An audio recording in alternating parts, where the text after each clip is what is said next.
여러분, 혹시 믿었던 사람에게 뒤통수 맞고 밤잠 설쳐본 적 없으신가요? 처음부터 나쁜 사람에게 당한 기억이 아니라 믿고 마음 열었던 사람, 내 얘기를 가장 잘 들어주던 사람에게 뒤통수를 맞았던 순간 말입니다.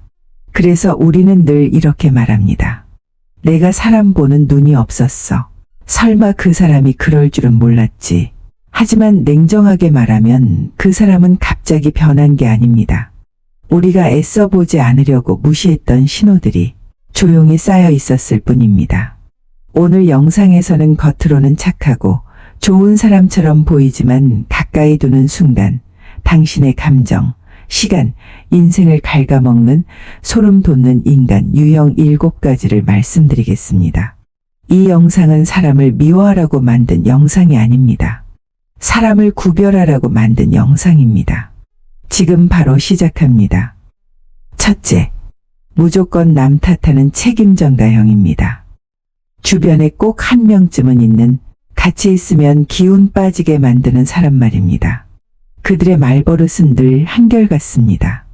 내 잘못이 아니야. 그때는 어쩔 수 없었어. 내가 오히려 피해자야. 라고 변명합니다.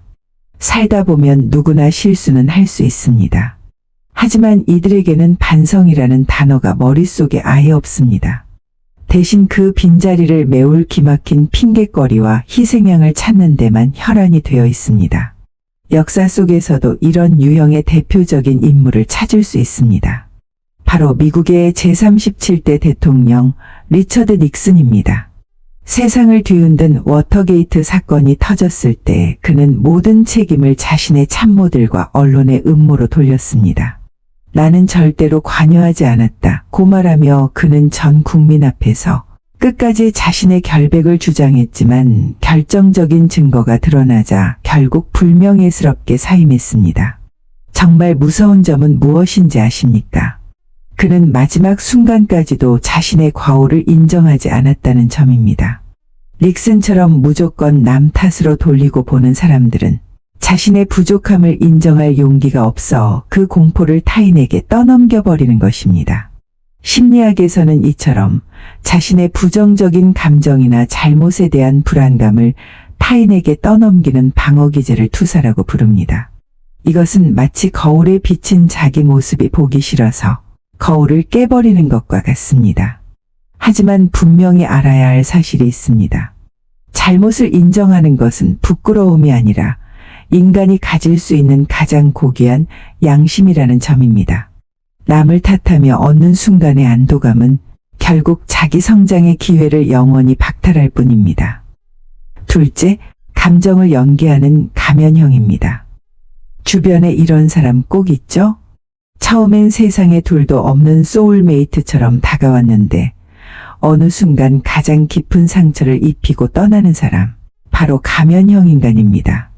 이들이 노리는 것은 당신의 감정과 에너지입니다. 이들은 당신의 마음을 얻기 위해 소름 돋을 정도의 공감 능력을 발휘합니다. 나도 너처럼 힘들었어. 우린 정말 영혼이 통하는 것 같아라며 당신의 가장 연약한 부분을 공략하고 당신이 마음을 여는 순간 그 틈으로 파고듭니다. 하지만 주의하세요. 그 다정함은 당신이라는 인격체를 향한 진심이 아니라 자신의 정서적 허기를 채우기 위한 연기일 가능성이 큽니다. 이들에게 당신은 귀중한 친구가 아니라 자신의 우울함을 쏟아낼 감정의 쓰레기통이거나 자신의 자존감을 높여줄 들러리에 불과할 뿐입니다. 진짜 무서운 건 그들이 당신에게서 얻을 감정적 영양분이 떨어지거나 더 자극적인 새로운 들러리가 나타나는 순간입니다. 어제까지 눈물을 같이 흘려주며 고민을 나누던 그 사람은 순식간에 가면을 벗어 던지고 싸늘한 타인이 됩니다. 심지어 당신이 여전히 그를 소중한 사람이라 믿고 있을 때 그는 이미 당신의 아픈 비밀을 주변의 가십거리로 퍼뜨리고 있습니다. 이들에게 관계란 정서적 공유가 아니라 자신의 정서적 결핍을 채우기 위해 잠시 빌려 쓰는 감정의 소모품일 뿐입니다. 짧은 기간의 과도한 친절보다 오랜 시간 묵묵히 자리를 지키는 일관성을 확인해야 하는 이유가 바로 여기에 있습니다. 셋째, 관계를 비즈니스로 보는 계산형입니다. 가면형 인간이 당신의 마음을 훔친다면 이들은 당신이 가진 물질적 가치를 훔치는 인간입니다. 겉으로 보기에 이들은 매우 세련되고 젠틀합니다. 무례한 말도 하지 않고 매너도 훌륭하죠. 하지만 그들의 머릿속에는 성능 좋은 계산기가 24시간 돌아가고 있습니다. 이들에게 타인에 대한 호의는 순수한 배려가 아니라 언젠가 더 큰 이득으로 되돌려받기 위한 치밀한 투자에 가깝습니다. 이들은 당신의 직업, 인맥, 혹은 당신이 가진 정보가 자신에게 도움이 될 때만 접근합니다. 필요한 게 있으면 언제든지 말해. 우리는 한 팀이잖아. 라며 세상에서 가장 든든한 아군인 척하지만 사실 그들은 당신이라는 이동수단을 타고 자신의 목적지까지 가려는 히치하이커일 뿐입니다. 결정적인 실체는 여러분이 위기에 처해 자신의 이익이 사라지는 순간 드러납니다. 여러분이 실직하거나 사업에 실패하거나 혹은 더 이상 그들에게 줄 도움의 카드가 없을 때 그 따뜻했던 미소는 단칼에 거두어집니다. 미안하지만 그건 내가 관여할 일이 아니네. 라며 선을 긋는 그들의 눈빛에서 우리는 서늘한 민낯을 보게 됩니다. 이들에게 사람은 목적이 아니라 도구이며 관계는 우정이 아니라 거래입니다.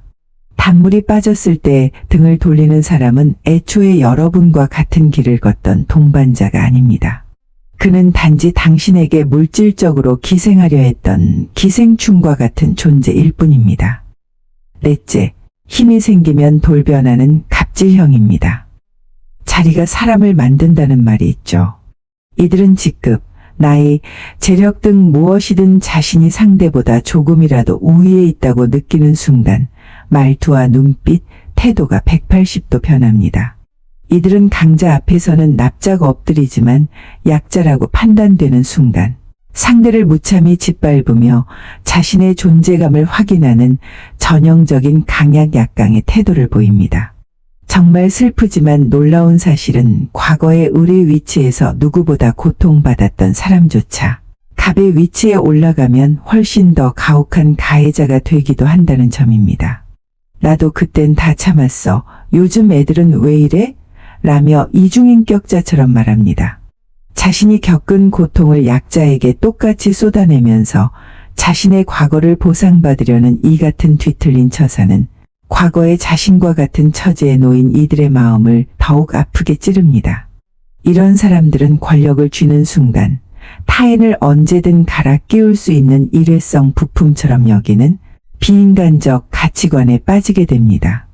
상대의 눈물이나 고통을 공감의 신호가 아닌 내가 이만큼 힘이 세다는 승리의 증거로 인식하기 시작하는 것이죠. 이런 유형을 대할 때 반드시 명심해야 할 점이 있습니다. 그들 앞에서는 절대로 나약한 모습을 보이거나 감정에 호소해서는 안 된다는 사실입니다. 갑질형 인간들에게 당신의 눈물과 호소는 반성의 계기가 아니라 더 밟아도 반항하지 못할 사람이라는 신호로 읽힐 뿐입니다.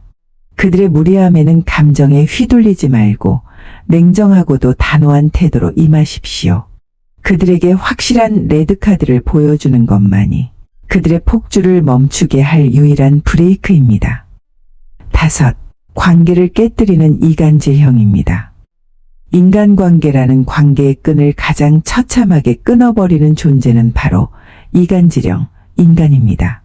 이들의 가장 큰 특징은 결코 전면에 나서지 않는다는 점입니다.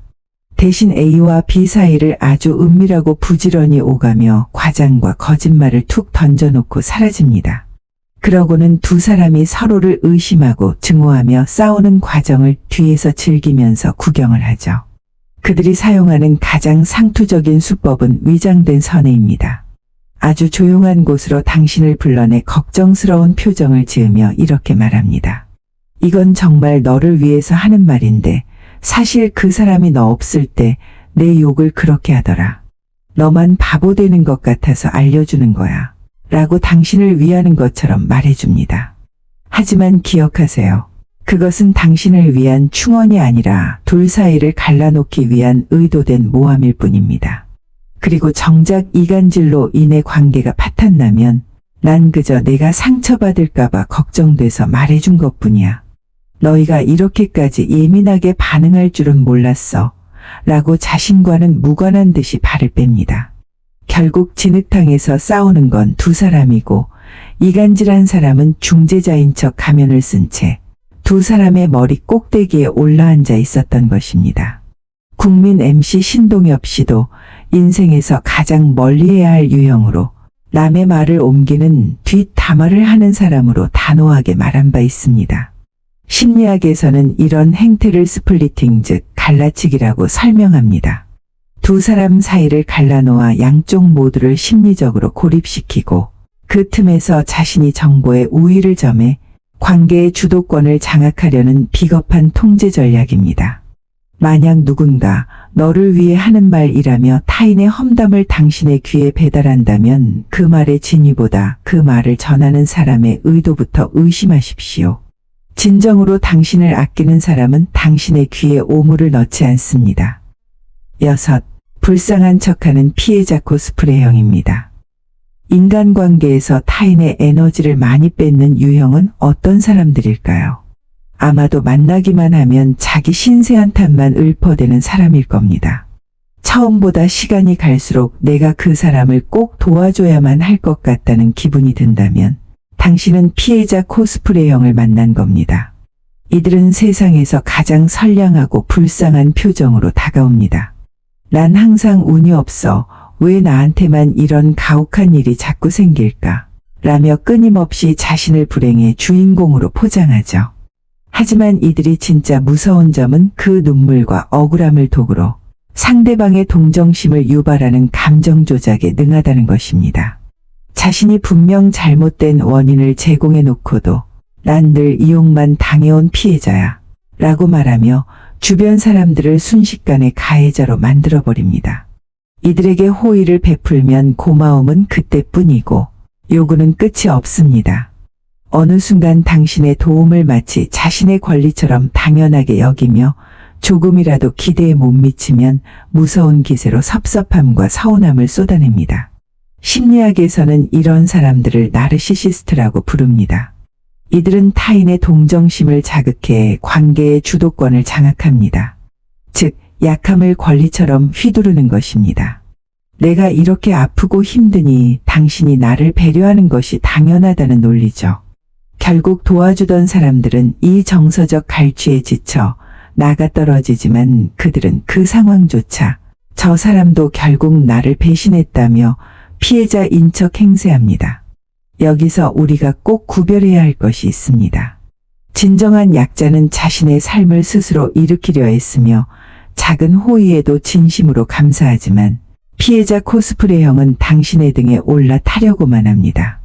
이들은 타인에게 끊임없는 미안함과 죄책감을 강요하며 자신을 떠나지 못하게 감정의 족쇄를 채웁니다.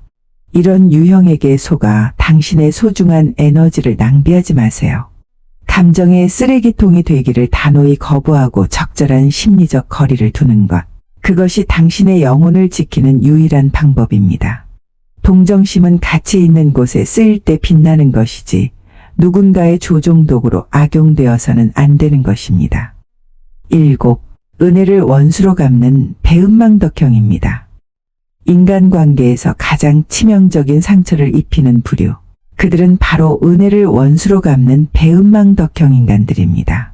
이들에게는 인간관계의 최소한의 도리인 염치와 고마움이라는 감정이 결여되어 있습니다.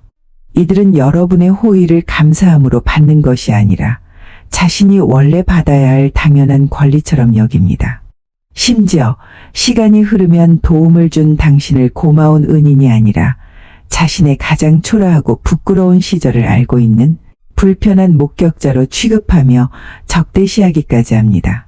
그들에게 은혜는 갚아야 할 빚이 아니라 자신의 무능함에 대한 지워버리고 싶은 과거의 부끄러운 증거일 뿐입니다. 배은망덕형의 핵심은 명확합니다. 고마움을 느끼지 못하고 모든 호의를 당연하게 여기며 이용 가치가 끝나는 순간 여러분을 자신의 자존심을 상하게 하는 존재로 인식합니다. 최소한의 양심이 있는 사람이라면 갈등이 생겨도 그래도 그 사람이 지금까지 나에게 해준 게 있는데 라며 멈추지만 이들에게 그런 도덕적 브레이크는 존재하지 않습니다. 은혜를 모르는 사람은 신의를 지킬 덕목인 양심 자체가 없는 사람입니다. 한번 은혜를 저버린 사람은 상황이 닥치면 언제든 당신을 다시 배신할 준비가 되어 있습니다. 배신은 실수가 아니라 그 사람의 선택이자 반복되는 습관이기 때문입니다. 이런 사람에게 다시 기회를 주는 것은 굶주린 늑대에게 다시 손을 내미는 것과 다를 바 없습니다. 지혜로운 사람은 나에게 잘해주는 사람을 찾는 것보다 나에게 상처 줄 사람을 먼저 알아보고 멀리하는 사람입니다. 당신의 인생은 당신의 선의를 쓰레기통에 던져버리는 사람들에게 낭비하기엔 너무나 소중합니다. 고마움을 모르는 사람에게 쏟을 에너지를 이제는 거두어 드리세요. 그리고 그 에너지를 당신을 진심으로 아끼는 사람들과 무엇보다 당신 자신의 평온을 위해 쓰시기 바랍니다. 오늘 주제에 대한 여러분의 생각은 어떠셨나요? 댓글로 남겨주시면 함께 나누겠습니다. 그리고 오늘 영상이 도움이 되셨다면 구독과 좋아요 부탁드립니다. 다음 영상도 여러분의 마음을 단단하게 지키는 삶의 지혜에 관한 주제로 다시 찾아뵙겠습니다. 오늘도 끝까지 시청해 주셔서 진심으로 감사드립니다.